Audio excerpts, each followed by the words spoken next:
Эрхэм сонсогч та бүхэндээ өчигдөр мэндийг хүргэе. Дэлхийн монголчуудын хэмжээл радио 88.3-аас 7 өдрийн даваагаас баасан гарагийн 22 цаг 10 минутаас хүргэж байгаа томчуудын шууд нэвтрүүлгийн чихвчээ зүгээрээ болоо эхлэхэд бэлэн боллоо. Өнөөдөр 2025 оны 3 сарын 28-ны баасан гараг студид хөтлөгч Ами найруулагчаар ундрах нар ажиллаж байна. Нэвтрүүлгийн хамтраалагчаар хэрвээ та ханаа томоо хүрсэн бол тайлал хотын тусламж аваарай. Мөн хит ягаан туянаас үүдэлтэй хөвгшрэлтийн эсрэг цогц хамгаалал Аниса Брэнд хамтран ажиллаж байна. Энэхүү томчуудын шууд нэвтрүүлгийн 157 дахь дугаар хүрэхэд бэлэн боллоо. Тэгээд цагтлуудаа илгээж байгаа сонсогчдоо маш их баярлалаа. Цагтлуудаа илгээх гэж байгаа сонсогчдоо хаягалаад өгье.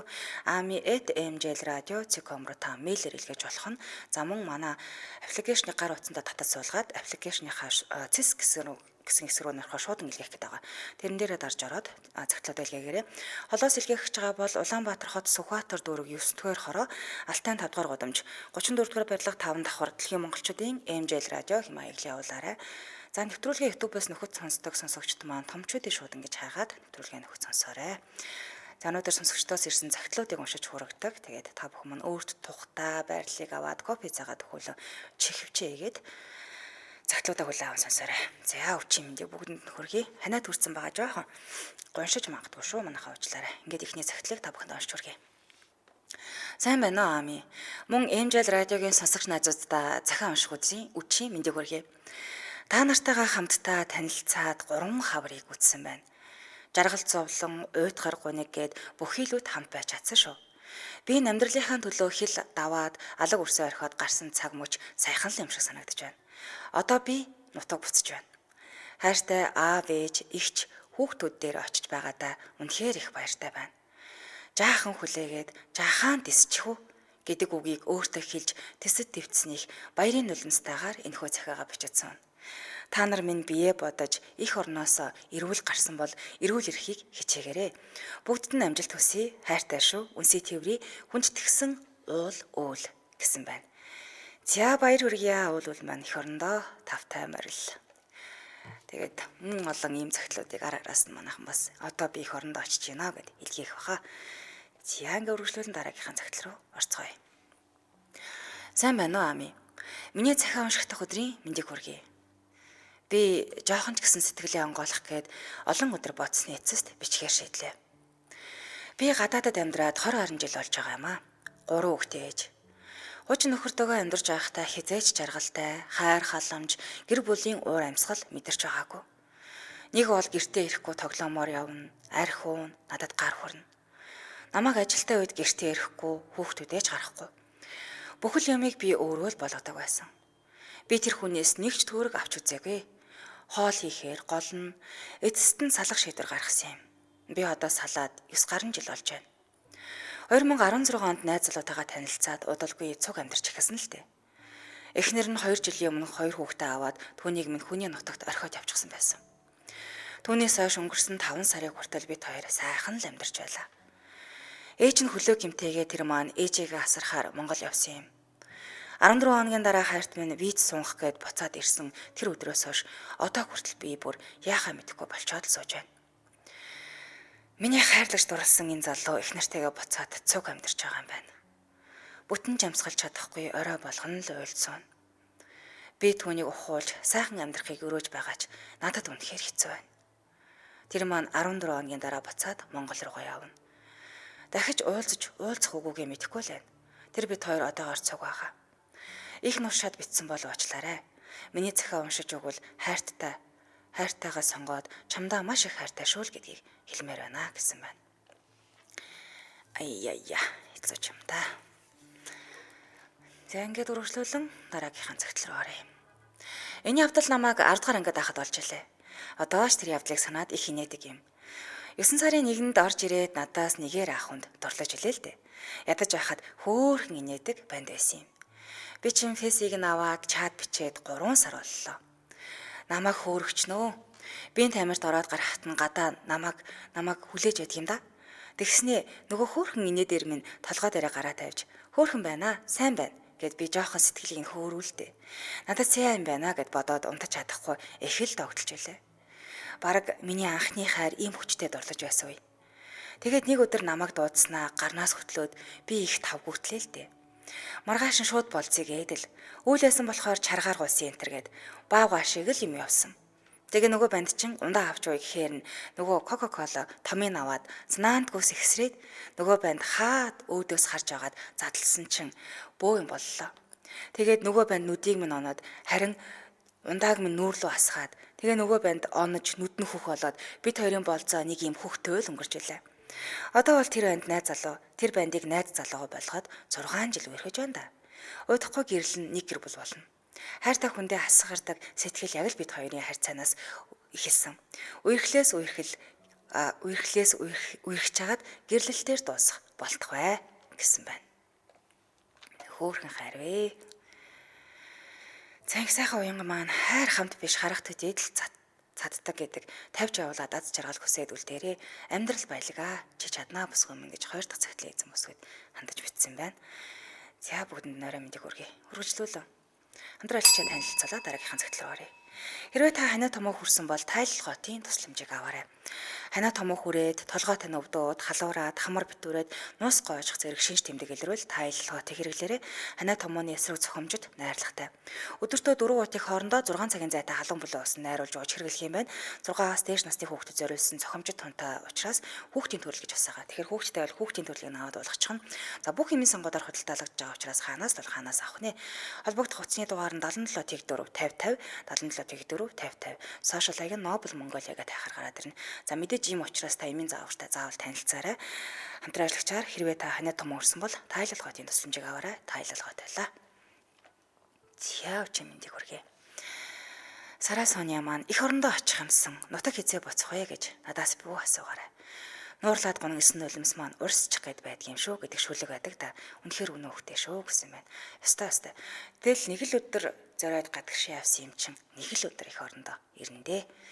Үргэлжлүүлээ хэдүүлээ дараагийнхаа цагтл руу оръё. За дараагийн цагтл маань нийгэмлэгийн одоо хамтран ажиллаад нэлээд хэдэн цагтлыг бас уншчлаа. Нийгэмлэгээс ирүүлсэн нэгэн ээлж цагтлыг уншиж хүргэе. Сайн байцгаана уу? Та бүхэнтэйгээ ямархуу нэгэн байгаад Монголын нийгэмлэгт ирээд архинаас татгалзсан туршлагаа хуваалцах гэсэн юм. Гэртээ өнжөөд утас ухаж байх үед толгойд чи нэг л буруу яваад буруу зам дээр гарсан байна да гэх бодол санаа зовоогоод архинаас гарах, архи уухгүй байх арга зам хайж байлаа. Гэтэл яваад 3 жил архи огт уугаагүй болтгол юм байна. Өмнө нь өдөр өнчихгүй шахуул уудаг байсан гэсэн хүний хориг яриаг олж уншлаа л да. Гайхаад "Үгүй юм байдгийм үү?" гэд гэртээ ойрхон газрыг уцаар яртал 2 дахь өдөр уулзалцтай та хүрээд ирээрэй л гэдг юм байна. 2-3 өдөр өнгөрөөгөөд хэлсэн мигмар гараг болоод оройн хувцлаад гарахтаа "Үгүй архи уудаггүй хүмүүс явдаг газар байдаг л юм байна. Тийшээ очиод ирье" гэж их нэртэй хэллээ. Тэр чи айжж гин үү? Би чамтай хамт явах уу? Гэхээр нь за өөрөө мэдээ гэтэл хамт явна гэдэл цуг хүрээд ирлээ.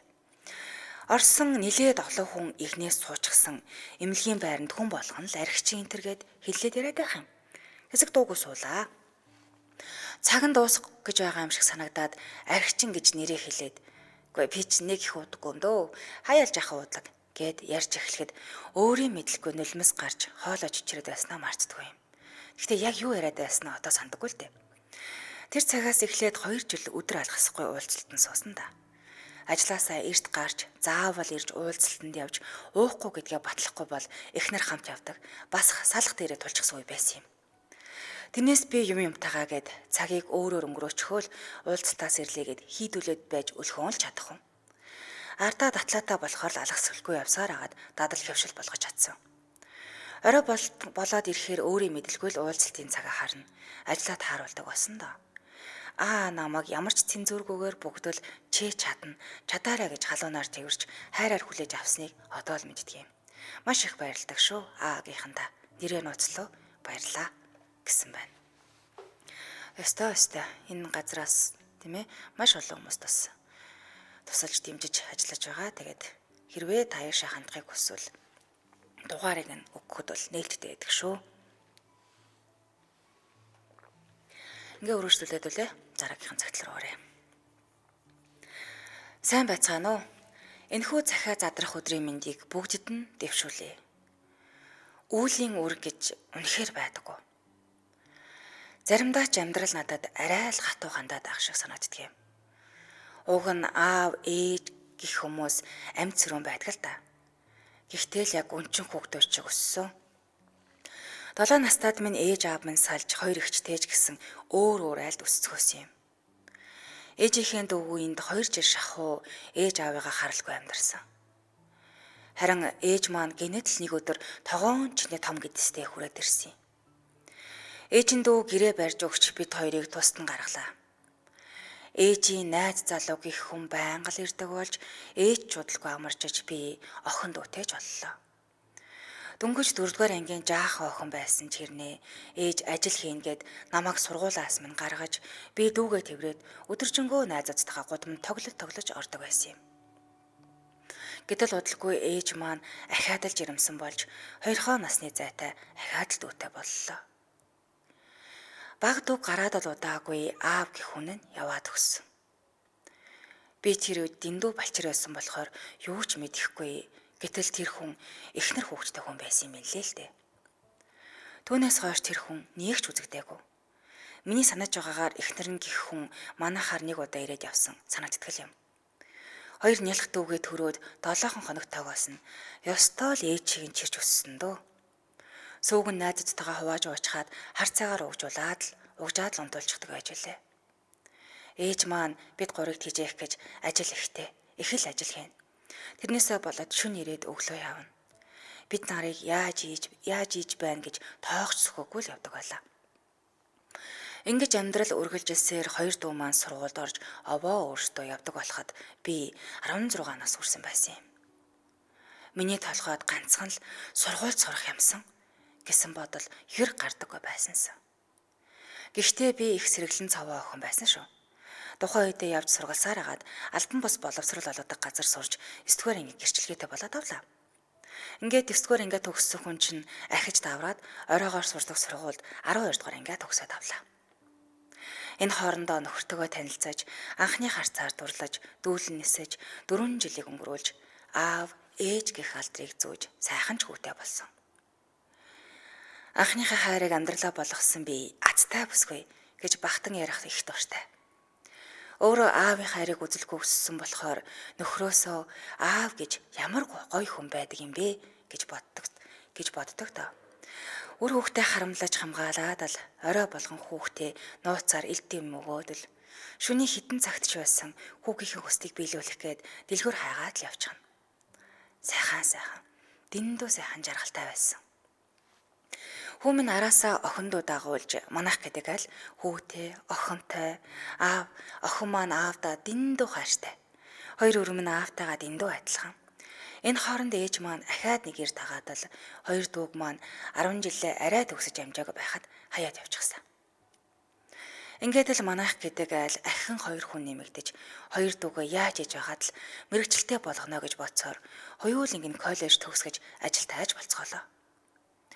Энэ хооронд 2 хүүхэд маань ч овоо болоод одоо би мэрэгчлээ болно гэж явсаар ичнэгээр оюутан боллоо л доо. Гэтэл тэр орой амьдрал минь оронгороо иргсэн юм. Нөхөр маань нэлийн ч уучсан ирлээ. Би ч нэг утас шүрмэсийг нь үздэггүй хүн гинэт л утсыг нь шалгачихсан юм. Гэтэл хайртай шүү хараа өглөө яриа гэдэг мессеж олж уншсан юм. 2 хүүхдээ сэрээж 2 дүүтэйгээ найзах руугаа явуулчихад орилж чарлаж уйлж унжиж бөөн юм болсон. Тэр хүн юу ч хэлэлгүй өглөө нь ажилдаа яваад оройн ирээгүй. Ингээд л худлаа өнөн уучлалт гуйж эсвэл тусдаа өрөөнд унтаж юу ч туурахгүй 2 хүн болж 2 сар өнгөрлөө. Уг нь бид 2 хоорондоо их л дотн ямар ч асуудалгүй сайхан амьдардаг байсан юм. Тэр хүн нэг л худлаа байсан юм. Тэр хүүхэнтэйгээ сүүлийн 3 жил уулзсан байсан. Угаасаа байрнаасаа гарах хугацаа болцсон байсан тул 2 хүүхдээ 2 дүүгээ аваад айлын хашаанд гэр бариад амьдарч эхэллээ. Зүгээр л тэр хүнийг ирээд бид 3-ыг аваад явах байхаа гэж тэгээд ингээд нэг сайн хашрааж авъя гэж бодож хүлээсэн. Гэтэл тэр хүн ирж хүүхдүүдтэйгээ уулзчаад л яваад өгнө. Гараад явах болгонд нь зүрх зүсэгдэж, өдөр шөнөгүй уйлж, өдөр болгон хөх талаар бодож, ийм хурдан бид 3-ыг мартчихдаг юм байх таа гэж дэндүү гомдсон. Ягаад ч юм тэр үед хоёр дүүгийн маань аавынх нь эхнэр яаж зовж шаналсан болоо гэж маш их бодсон доо. Энэ амьдралд элэг бүтэн айл гэрийг өмүүлэх шиг муу мухай зүйл хаанч байхгүй шүү охид бүсгүйчүүд минь. Юу ч болж исэн гэр бүлтэй хүнтэй л битгий уулзаарай. Энэ бүх зүйлийг ээжийнхээ хийсэн үйл өөрийг би өөрч байна гэж одоо хүлээн зөвшөөрсөн доо. Яг жил гарсан болж байна. Жилийн өмнөх би, одоогийн би дэндүү ялгаатай. Нүд маань нээгдэх шиг л болж байна. 33 наснда 15 жилийн амьдралдаа цэг тавьж, шаал өөрд төсөөлж байгаагүй амьдралаар амьдарч эхэлсэн. Өөрийгөө ингэж их зориг гаргаж тэр хүнээс юу ч гуйхгүй, өмнө нь байснаасаа ч илүү өнгө орж, хоёр үрээ юугаарч дутаахгүй амьдарч чадаад байгаадаа өөрөөрөө их бахархаж байгаа. Өмнө нь тэр олон жил хүүхдээ хараад л нийгмийн харилцаа юр байхгүй. Энд хүнгүй хизээч амьдарч чадахгүй л гэж боддог байлаа. Нөхөр ажил хийгээд л би дэндүү хулчгаар зориггүй л амьдарч байж. Одоо бол би шаал өрхөн болсон. Зоригтой дэндүү сайхан бодолтой болсон. Нэрээ энэ хоорондоо бас сургуулаа төгсөж мэрэгчлэрээ ажилд орсон. Хоёр түмэн байгаа болохоор надад дэндүү төшөгтэй байдаг юм. Энэ амьдралдаа надад хийсэн нэг ч буруу юм байхгүй. Чин үнэнчээр амьдарсан намайг бурхан нэг л өдөр шагнах байхаа гэдэгт итгэдэг дээ. Ээж маань нөгөө үнтэйгээ жил ирэх тусам л улам л дордож архинд гүн орсон. Бас экс маань тэрнтэйгээ яг нийлж амьдраагүй. Гэхдээ бас халаагүй. Над руу буцаж ирэх ордлого маш их хийж байгаа. Тэр хүнийг би одоо ч гэсэн маш их сандаг, хайрладаг, гүүгээд очимоор байдаг ч гэсэн уучлсан. Гэхдээ уучлан гэдэг бол буцаж нийлхийн нэр биш. Надад бардам зам гэж байдгийн. Баярлалаа та нартай гэсэн байна. Тийм ээ. Бардам зам гэж хүн болгонд байдаг та нэрээ. Гэтэ бардам зангаа хаана хизээ гаргах уу, яаж зөв ашиглах уу гэдгээс болж өөр юм болдго юм шиг байгаамаа. За ингээд дэмжээ ашигчаа танилцуулаад дараагийнхаа цагт руу оръё. Нэвтрүүлгийн дэмжээ ашигчаар National Life. National Life даатгалын ипотекийн зээлгч амь насны даатгал нь бүх төрлийн шалтгаанд өвчний улмаас, мөн гинтийн ослын улмаас амь насаа алдах, түнчлэх хөдөлмөрийн чадвараа бүрэн алдах зэрэг тохиолдлуудад зээлийн үйлдвэрлэлийг нөхөн төлөөд таны гэр бүлийг санхүүгийн эрсдлээс хамгаалж өгөх юм. Холбогдох утасны дугаар 7011 33 66 7011 33 66. Нэвтрүүлгийн дэмжээ ашигчаар National Life даатгал дэмжиж ажиллаа. Баярлалаа. Зяра мэндэ. YouTube дээр бүх дугаарууд цаг болгонд ороо явж байгаа. Та ахаа нэг ороод үзээрэй. Үгүй дээ бүсгүй минь үүлийн өөр гэж өөрийгөө битгий өмдөөгөөрөө та чаднаа гэж Сараа Соня маань бичсэн байна. Ийм амьдрал ямар хэцүүг туулаад даваад гараад ирсэн. Бүсгүй минь чи чаднаа. Ард нь гарсан эргэж хараад энийгээ суух цаг байдгийм шүү. Үүлийн өөр огтоосоо биш шүү. Хүчтэй байгаарэ гэсэн байна. Өстой. Тийм ээ. Даваад гарч чадсан юм байна. Болно доо. За сарнаас харах маань баав уул маань эх орондоо тавтай морил аз жаргалын дээдийг хүсье өрөөё гэсэн байна. За ингээд хэдүүлээ өргөжлүүлэн дараагийнхаа цагтл руу хамтдаа орноо. За би жоохон ханад үрцэн гуншаад ээж магадгүй шүү. За ингээд цагтл руу орноо. Сайн байцгаана уу? Миний бие өдгөө 42 настай амьдралын баяр зовлон ээлжлэн туулж аваа энгийн нэгэн эрг хүн бэлээ. Одоогоос 24 жилийн өмнө буюу 2001 онд бусдын адилаар Монгол Улсын их сургуулийн зүг төрсөн нутгаа орхиод гарч чадсан юм. Би айлын ганц, гэхдээ ганц гээд эрх хүүхэд биш байлаа л да. Хичээлдээ сайн, хүмүүжил төлөвшил сайтай, одоо бодоход хэтэрхий хүний үгэнд автомтгай, итгэмтгий нэгэн байж л дээ. Ангийн маань нэг охин надад сайн байсан юм. Тэр үедээ би ч тоодоггүй байж найз л гэсэн бодолтой. Тэгээд их сургуульд орвоо. Нэг л мэтгэд 6 сар болчихож. Дээд ангийн бусдын харааг булаасан хөөхөн цагаан царайтай ямар ч өөлөд хилчгмээр юмгүй гимээр нэгэн охин байсан юм. Би ч тэр охиныг нууцхан хараастай. Би ч өөрөө уг нь би хаа тэгш гайгүй өндөр нуруулаг жаахан бор цэвэрхэн царайтай л хүүхдээсэн юм. Тэгээд л энэ хотын охинч намайг тоохгүй дээ гэж нууцхан харж явъя гэсэн бодолтой нэгэн байлаа. Гэтэл нэг өдөр утсанд маань мессеж иртэл тэр охиноос ирж шүү. Би ч өөртөө итгэж өгөхгүй баярлаад л тэр үеэс хойш 3 сарын дотор нилээд дотносоод дараа жилээс нь бид хоёр хамт амьдардаг болов. Аав ээжинд нь тэгээд л Мерсер ээжийнхээс нь ажилгүй юмнаас салаач эдэр гэсэн юм сонсогдтол байсан. Би ч тоохгүй хичээлийн хажуугаар цагийн ажил хийгээд л яваад байлаа. Тэгсэн нэг л өдөр хадам ээж охин минь хүнд өвчин тусчгаж гээд л уйлаад надад ярьж байлаа. Би ч гайхаан бодож байтал хадам ээж миний хүү Солонгос руу явж ажилласан дээр л гэж байна. Мөнгө олж охиноо амжилна гэд би ч зөвшөөрөөд хөдөө байгаа ээж авдаач хэлэлгүй сургуулаа хаяад очиж нэг уулзчихад Солонгос руу ажиллахаар явлаа. Очоод ихэндээ их л хэцүү байсан. Хэл ус мэдэхгүй, ажил нь ч тийм амар олдохгүй. Харин сайхан Монгол ах эгч нарын буйнд амьдрах газар ажиллаач олоод авлаа. Эхний 2 жилийн цалингаараа охиноо эмчилсэн гээд л ярьж байна. Би ч найз охинтойгоо байнга яриад л байдаг. Тэгсэн хадам ээж маань миний хүү цалин сайн авч байгаа юм чин ахаад хэсэг ажилласан дээрээ. Ээж нь цалинг нь сард нь хадгалаад ээжээ. Гэхээр нь бодож хагаад за бас тэр нь ч дээр юм уу да гэдэл ажиллаад л байлаа. Харин найз охин маань өмнөх шигээ ярихаа болж би ч хорвоогийн хар барааныг туулсаар 5 жил болчихлоо. Нутаг буцах гэсэн өөрийн гар дээр олигтой мөнгөгүй. Яагаад вэ гэж үү? Хадам ээж рүү бүгдийг нь явуулж хадгаламжинд хийлгээд байгаа штэ. Тэгээд л ах нар ч ихтэй байлаа. Тэгэхэд ах нар за одоо чи буцаа. Залуу хүн найз охин чин одоо удвал өөр хүнтэй болчихно. Чи тэгээд ч мөнгө төгрөгөө хураалгаад байгаа юм байна гэлээ. Би ч бодоод нутгийн зүг явхаа шийдлээ. Онгоцны буудлын дээр буух үед хинж тоссонгүй намайг.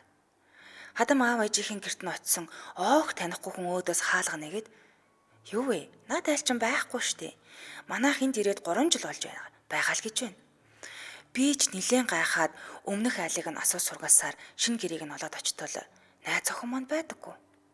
Хадамч өөдөөс өөхөө миний хүү ирээ юу гэдэл буу юм болж байна. Тэгэхээр найз охиноо асуугаад л үгүй харин миний утсыг сүүлийн үед огт авахгүй байсан. Хадмын хажууд байж байгаад залгуултал өөдөөс эмнэлэг дээр л явж байгаа штэ гэж байна. Тэгсэн хордлог өгөөд л гэд ярьж байна шүү. Би ч хажууд нь сонсоод л байлаа. Тэгсэн намайг ирсэн гэд хэлтэл хэсэг чимээгүй байснаа ээжигээ за та өөрөө надад харгалаарай. Надад хамаагүй гэдэл тасалж гисэн. Тэгсэн бүр 2 дахь хүүхдэд төрүүлэх гэж ээжээ. Найз охин маань бүр нөхөр төвөж болчихож. Тэгэхээр нь заадаа энэ хүн амьдралаа бодсон юм бол би ч амьдралаа бодъё. Цуглуулсан мөнгө авъя гэтэл эхэндээ одоо байхгүй өгнө гэдэл би маргааш нь ирэхэд бэлэн байхгүй байна. Хэрвээ надад өгөхгүй бол цагтаад өгнө шүү гэдэл нилээ хатахан хідөө хэлээд гарлаа. Тэгсэн үдээс хойш над руу залгаад за миний хөхрөөд ирээл гэж байна. Нэг газрын нэр хэллээ шүү. Тэр газарт нь очиход цаг нилээн ч орой болж нэг хүн байхгүй газар байна. Гинэт нэг машин ирээд л мөрөгчлөө намайг. Би ч ухаан балартаад ингээд л өгтгийм байжээ гэж бодсон. Ухаан орон гарan байх үед найз охин нэг эрэгтэй хүнтэй энэ яг үгсэн болов өгчихсөн үү гэх мэт юм яриад л ах шиг байсан. Би ч хамаг би мдээгүй болсон байсан. Нэг сэрэхэд л хүлийн минь тайрцсан байсан да. Өвөл байсан болохоор гатаа удаад хүлтчихсэн байж. Тэгээ би гэдэг хүн хөдөө ээж дээрээ очисон юм. Аав маань бурхан болчихсон. Би ч нэг хэсэг архинд орж найз охин хадамлууга харааж сөхөж байлаа л да. Нэрээ намайгийн имлэг тавьж өгсөн гэвэл 10 жилдээ надад хайртай байсан охин намайг олсон байсан. Тэр эмэгтэй минь над дээр байнга ирж асарч тордон би ч архи ухаа болж тэр эмэгтэйн дөнгөж эхлүүлж байсан бизнес руу хамтдаа орсон юм. Тэр маань над дээр нэг хүүтэй болоод ирсэн шүү. Гэрийг минь гэрэлтөөс хань юм шүү дээ. Нөгөө хадам ээж найз яасан бэ гэвэл саяхан 14 хоногийн өмнө над дээр орж ирсэн. Эхнэр бид хоёр хийсэн баггаан зүйл дээр одоо нэлээд том сүлжээ дэлгүүрүүчд олчихсон л доо. Тэгэл тэр найз охин байсан хүн манай дэлгүүрээс худалдан авалт хийж байгаад илүү юм аваад зарлагдаж байгаад намайг захирлангийн сонсоод манай өрөөнд орж ирж тусламж гуйсан. Би өдөөс нь босоод зогсоод хөлөө харуулсан юм. Чиний надад өгсөн билэг энэ л байна да гэд одоо хиймэл хөлтэй юм л да. Тэр өдөөс тэгсэн одоо нэгэнд л болоод өнгөрсөн зүйлийг гэдэг юм да. Тэгтэн би за би цагдаа дутаасан мөн нүднээс далд ор гэж хэлсэн. Сонсохны 4 хүүхэдтэй болоод нөхөр нь тоглоомонд онтоод их л хэцүүхэн амьдардаг сурагтай. Харин би одоо бол 3 хүүхэдтэйгээ их л жаргалтай сайхан амьдарч байгаа гэсэн байна. Энэ захиагт уншсан юм шиг санагдаж явчих үгүй. За тэгээ сонсогч аппликейшнээр явуулсан байсан. Магадгүй хуулаад л явуулсан юм шиг байна. Гэтэ үнэхээр юм амьдрал болсон бол ямар аимшигтай амьдрал вэ? Яхаараа хүнийг юм бэ? Бид нар мэдэхгүй болохоос хүний амьдрал нэрээ иймэрхүү юмнууд нүднээс талдал зөндөөл болон болж байгаа. Хилцээрд шоронд оруулсан ч хүмүүс байдаг. Санжээвэл бас тийм ээ. Тэр хатмууд нь нийлж яагаад шар хатанд хүчээр хэвтүүлсэн байсан ч гэж нэг ах бас ярьжсэн шүү дээ. Шар хатанд энэ хүн өвчтэй одоо ингээд мэдрэл муутай ингээд асуудалтай гисээрээ байгаад өргөдөл гомдол гаргасаар хагаад шар хат руу хэвтүүлсэн байсан. Тэгээ шар хатанд ч бас ингээд хүчээр хүмүүс бас байдаг гэж сонсогддог юм. Тэгээ янз бүсийн хэрэг үүрүүлээд ч юм уу тий шороо оронд оруулсан ч хүмүүс байх юм. Аимшигт юм да тэгээд хүний дотор янз бүрэл юм байх юм. Гэтэ хүн араатнууд хүртэл байх юм да байх юм.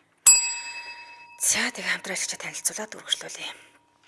Хит яан туянаас үүдэлтэй хөгшрөлтийн эсрэг цогц хамгаалалт Аниса брендийг танилцуулъя. За Шисойда группийн 100 гаруй жилийн хит яан туянаас судалгааны үндэслэн зөвхөн нарны тосоор дагнсан Аниса брендийг танилцуулъя. Тэгэхээр анх 1992 онд Японд үүсгэн байгуулагдсан цагаас өнөөдрийг хүртэл судалгаа, шинжилгээ болон технологийн дэвшилт тасралтгүй суурилж өдгөө дэлхийд дахин Азийн номер 1 нарны тос гэх тодотголыг хүртээд байгаа. За Аниса брэнд зөвхөн нарны тос үйлдвэрлэх борлуулахаас гадна хүмүүсийн эрүүл идэвхтэй аз жаргалтай амьдралыг дэмжих эрхэм зорилготой өгөөд дэвшүүлдэг технологиг ашиглан таны арсыг одоо болон ирээдүйд үр дүнтэйгээр арчиж хамгаалахад чиглэсэн байдаг. За сонирхолтой нэг факт хэлэхэд Аниса гэдэг үг нь Японы Несагийн үгнээс гаралтай бөгөөд монголоор орчуулбал халуун ис гэсэн утгатай үг юм байна. За тэгээд нарны тос энэ тосыг хэд орчим насны хүмүүс хэрэглэх гэхээр 25-аас дээш насныхан хэрэглэхэд тохиромжтой гэсэн үг. За тэгэхээр Шисойда брендийн 100 жилийн судалгаанд үндэслэн бүтээгдсэн. Тэгэхээр энэ брэндээ зөвхөн нарны тос гаргадаг охин брэнд юм байлээ. Азийн номер 1 нарны тос гэхээр хэрэглүүл зүгээр санагдсан. За зөвхөн нарнаас хамгаалахаас гадна арьс арчлагын орц найрлагатай тул хэлгсэн өвчлөгийг бас бууруулна, арьсыг чангална, бүр нүүр будалтын суурьч бас болоод өгдөг байна. Тэгэхээр Монгол орны эрс дэрс уур амьсгал тохиорсон нар сайлах болон шороо тоосны хамгаалалт нь өндөр завдаан барилдахаас гадна маш хөнгөн бүтцтэй арьсыг чийгшүүлээд ингээ өгчдөг байна. Шисойда брэнд гэхээр хүн болгоно чанар технологи нь бол илүү мэддэг гэж бодож байна. За нарны тосод нэг юм түрхэхээр цайраад загалтаад байдаг та. Тийм наалдамхай мэдрэмж төрүүлдгээс олж тэр бүр хүмүүс нэг нарны тос цэглээ түрхээд байдаггүй. Харин Анисаг хэрэглэхээр арьсанд шингээд тос түрхээгүй юм шиг хөнгөн мэдрэмжийг төрүүлж арьсны өнгөнөөс цайрч харагддаггүй буюу арьсны өнгөөр ингээ уусчдаг байна. Тэгээд энэ эсрэгээрээ үндсэн өнгийг сэргээж өгдөг. Тэгэхээр давуу талтай гэсэн. За тэгээд холбогдох утасны дугаар нь 7272 тэгтэг 88 7272 тэгтэг 88 гэсэн дугаар байна. За тэгээд сошиал хаяг нь болохоор Аниса Mongolia гэдэг харахаараа дэрнэ гэсэн. Манайхан одоо ийм хэцүү уур амьсгалтай газар амьдардаг. Гэтэ эрэгтэй эмэгтэй гэлтэхгүйгээр нарны тосыг байнга хэрэглэж явах хэрэгтэй юм билээ. Ямар сандал орой унтахтаа хүртэл ингээд түрхэд унтчих хэрэгтэй гэж хэлдэг юм билээ. Тэгээд нүүр будалтынхаа доор заавал нарны тос түрхчихвэ гэж мэрэгжлийн хүмүүс нь зөвлөдөг юм билээ. Тэгэхээр чанартай нарны тос хааж явал бас энийг сонирхоод үзээрэй. Хэд ягаан туянаас үүдэлтэй хөвшрөлтийн эсрэг цогц хамгаалалт Аниса брэнд хамтран ажиллаа. Баярлалаа. За баярлалаа. YouTube-ээс сонсчихсон гэж байна. Өстой мөнгө хүнийг л эвддэг гэсэн байна. Өстой ийм амьдрал байдаг бол нэр өмнөхөр амжигтай гэсэн. Ер нь зүгээр орчихгүй да яаж тэгж болдог байна гэж байгаа иймэр хүмүүс одоо тэгээд хүний амьдралд юу ч тохиолдох гэдэг шиг юм л болох юм да нэрээ. Хүн л хүнийг эвдэж алж хүнийг л авардаг хорвоо ертөнц юм да. За ингээ үргэлжлүүлэн дараагийнхаа цагтл руу оръё. Сайн байна уу? Энэхүү цагтлыг сонсох та бүхэндээ энэ өдрийн мэндийг хүргэе. Нас чиг олон хүн битгий хууртайсаа ийм муу хүн байдаг шүү гэдгийг сануулгах гээд энэхүү цагтлыг бичсэн. Би одоо 26 настай. Гадаадд байдаг надаас 2 насаар ах хүнтэй би 11 сарын 25-наас хойш 3 сарын 7-ны хүртэл бараг 5 сар харьцлаа л да. Их л сайн хүний дүр эсгсэн нэгэн. Үнэхээр хүний адаг хүнтэй харьцаж байснаа тул мэдэрлээ. Та бүхэн ч хэлэх хэрэгтэйг бас анхааруулга болж чадна хаал гэж бодлоо. Чи тэнэг юм уу? Хол байдаг хүнд итгэлээл гих ах намайг. ганцаардаж хэцүү байх үед минь генетл гараад ирсэн сахиусан тэнгэршгэл хүн байсан юм. Эхэндээ сайхан байсан. Өдөр болгон л ярьдаг, орой орж байгаа унтна гэдэл ирээдүйд хамт хийх зүйлс гээд их олон зүйлийг ярьсан. Энэ хугацаанд зөндөө ч ихэн болсон. Хэцүү байна гэд өдөр болгон шахуу уудаг, зовлонгоо надад ярьдаг байлаа. Бид хоёр анх танилцахдаа хайр дурлалын харилцаа эхлүүлэх гэж биш, ярилцах гэж харилцдаг байсан юм л да. Тэр хүн надад крашийн тухай гэдэл амьдралдаа болж байгаа бүгдийг л ярьдаг байсан юм. Харин энэ бүхний араас нэг л мэдхэд бид хоёр маш дотно бүх зүйлсийг ярьдаг болчихсон байсан. Би ч гэж өөрөө их гинэн тэнэг итгэмтгий байж. Болох хэрэгтэй гэсэн жижиг сонин ааш хандлагыг тоолгүй орхиж орхих ёсгүй л байсан юм байна. Тэр хүн үнэхээр их хартай, өмчөрхдөг, өөртөө огт буруу өгдөггүй, өөрийгөө л дөвөөлгөж зөвтгдөг зантай. Ярьдаг тийм л хүн байсан юм. Тэрийг нь харсаар байж хол байгаа болохоор л хардаж байна. Надад хайртай болохоор л харамлаж байна гэж боддог, итгэдэг байлаа. Анх удаа би утасны цаанаас бэлгийн харилцаанд орж үзсэн. Энэ зүйлийг зөв үгээр илэрхийлж чадахгүй нэ. Үнэхээр ичмээр байгаа ч гэсэндээ ийм хүнд хууртавдаа л гэдгийг би энийг зориг гарган бичээд сууж байгаа юм. Сайхан тэр залуугийн бүхий л муухай зүйлсэнд баригдаж таньдаг найз руу маань бичсэн хоорондоо таньдаг гэж битгий хэлээрэ гэсэн яриа гараад байдаг юм. Гэж итгэгдэл нь үлгэр зохион ганц хүнээр тогтохгүй яаж амжуулдаг юм бэ гэмээр олон хүнийг хуурч байсан юм байна. Гол нь энэ асуудал биш л дээ. Хол байхдаа өөр эмэгтэйг жирэмсэн болгосон байсан. Нөгөөх нь жоох охин гэсэн. Хол байгаа дөнгөж эхлээд эрэгтэй хүн хэцүү байсан болохоор гэд ойлгосон, уучлсан. Би хэд хэдэн удаа холбоогоо таслая гэж байсан болохоор таслая гэж байлаа л да. Холбоогоо тасламаар байна гэх болгонд уучлалт гуйна, байнга залгана, хайрын дууг бичлэг явуулна. Надад хайртайг нь чамааг алдмааргүй байна. Намайг битгий хаяач гэдэл гуйна. Яаж тэгтлээ худлаа ярьдаг байсан юм байгаа юм. Үнэхээр амар явдалтай хэрний сүү шиг яриатай. Энэ хүнийг та бүхэн сайн таньдаг. Тамчуудын шуудан дээр бүхэл хүнд зөвлөгөө өгсөн эмэгтэй хүний магтан дуулдаг залуу байгаа да. Надад бүх баримт баталгаан байгаа. Би хэнийг нэг гүтгэж нэр төрөг нь гутаах гэсэнгүй. Сонсогчдоо муулна. Этгээд ярьсан амьдралыг надад бүгдийг нь ярьж өгнө. Худалж, мэлддэг гэд өөрийгөө уснаас хураа авч гарах гэж хичээдэг. Одоо эргээд харахад хүн яаж ийм амар байдаг юм бэ гэж бодтол юм харагдана. Баригдаад эхлэх үедээ үгүй энэ охин араасгүйгээд утасны сексийг надад зааж өгсөн болмоор байна гэхээр хайртай дуртай гэд салдаггүй, донтой хэрэгцээгээ хангах гэдэл ярьдаг байсан. Намайг тэгдэг байсан л гэж хэлсэн байгаа юм.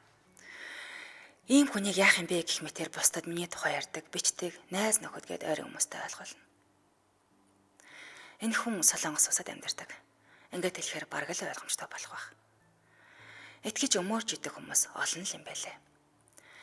Итгээд ярьсан амьдрал гээд бүгдийг надад ярьдаг байсан юм шүү. Хэдэн хөтлөгч нараа хаан ч өмөрнө гэж пост комент их бичдэг хүн. Гэхдээ хөтлөгч нарыг муулж дандаа ярьдаг. Зарим нэг нь баталгаатайгаа байгаа. Жишээ нь тэр хөтлөгч ихч аймар эготой, тэр хөтлөгч ингэдэг тэгдэг гээд бүгд баримттай байгаа. Би хасаж бичсэн үг гэхээс нэмж бичээгүй. Скриншоттой хамт дараа пост бичсэн ч болно. Өөрийгөө ил гаргаад анхааруулж болно. Ийм уу залуу байдаг шүү. Итгэвдээ гээд 5 сар сэтгэлээ гаргаж харцдаг. Араас нь явх хүртлээ итгэчихсэн ийм л хүн байлаа. Миний үгийг бусдад амжуулж өгөөсэй гэж хүсэж энийг бичлээ. Баярлалаа. Гэсэн байна да. За тэгээд эмэгтэй хүнч тэгээд үгэнд амархаа авчдаг, итгэдэг, гинэн байдаг та. Тэрэн дээр нь дөрвөлж ичнэ олон бүсгүүчүүд маань хохирдог болдоо гэхээс хайраа санагдаж байна. Зайд хүрэх нэвтрүүлгийн өндөрлийг өнөөдөр хамт байж цагтлаад байлгасан сонсогчдоо бүгдэнд нь баярлалаа. Студид хөтлөгч Ами, найруулагчаар ундрахнаар ажиллалаа. Нэвтрүүлгийн хамтран ажиллагчаар хэрвээ та ханаа төмөө өрсөн бол тайлалгоодын тусламжийг аваарай. Мөн хит ягаан туянаас үүдэлтэй хөшрөлтийн эсрэг цогц хамгаалалт Аниса Брандала. Та бүхэн амралтын өдрүүдэд ая тухта сайхан өнгөрүүлцгээгээрэй. Тэгээд эрэгтэй аваа гарагт иргэн баяртайгаар уулзцгаая.